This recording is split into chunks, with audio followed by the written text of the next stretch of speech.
খোয়াই সরকারি দ্বাদশ শ্রেণী বিদ্যালয়ের প্রাথমিক বিভাগে ভীমরুলের আক্রমণে ৩ জন ছাত্র আহত হয়েছে। ঘটনায় বিদ্যালয় চত্বরে চাঞ্চল্যের সৃষ্টি হয়। আহতদের দ্রুত প্রাথমিক চিকিৎসা দেওয়া হয়েছে বলে জানা গেছে। অভিভাবকদের অভিযোগ, প্রায় 1 মাস আগেই বিদ্যালয় ভবনে ভীমরুলের চাক থাকার বিষয়টি স্কুল কর্তৃপক্ষকে জানানো হয়েছিল, কিন্তু সময় মতো ব্যবস্থা না নেওয়ায় এই দুর্ঘটনা ঘটেছে। তাদের দাবি, আগে সতর্ক করার পরও কেন ঝুঁকি দূর করা হলো না তার জবাব দিতে হবে।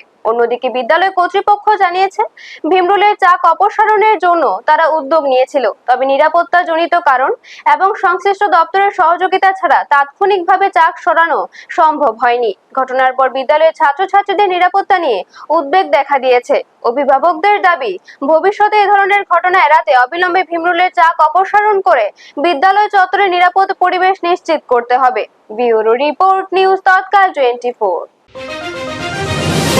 আমি আজকে সকালে স্কুলে আমার বাচ্চারা দিয়েছি, দিয়ে আসার পরে এদিনই আজকে সকালেই আমি হেডমাস্টার বাবুরে তার ক্লাসের বাইরে একটা গাছের মধ্যে ভীমরুলের গোলা। তো আমি আজকে হেডমাস্টার বাবুরে দেখাচ্ছি যে এটা আপনি ভাঙে না। আমি ওনারে আরও 1 মাস আগে 1 মাস আগে আমি ওনারে দেখাইছি যে এই ভীমরুলের বাসাটা যদি না ভাঙে তাহলে এখানে স্কুলের বাচ্চারা অসুবিধা টামো দিতে পারে। কোন ক্লাসে পড়ো? কোন স্কুলে? কি হয়েছে আজকে?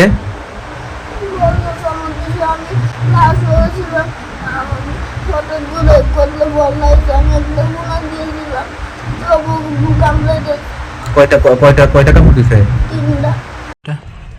মিঠু দেবনাথ, খোয়াই গভর্নমেন্ট এসএস স্কুলের প্রাইমারি প্রিন্সিপাল।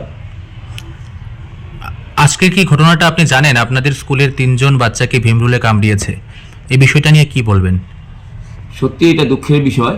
আমরা অনেকদিন ধরে চেষ্টা করছি এই বেঙ্গলের বাসাটাকে নষ্ট করার জন্য। আমরা 2-4 জনকে বলেছি, তারা এসে ভাঙবে বলছে, কিন্তু তারা আর ভাঙছে না।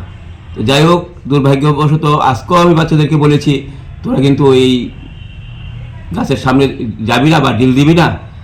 এমন আছে বেঙ্গলের বাসা, তোরা কিন্তু মা তো অবস্থা হয় বেঙ্গলে যদি কামড়া। আপনারা দেখছেন নিউজ তৎকাল 24।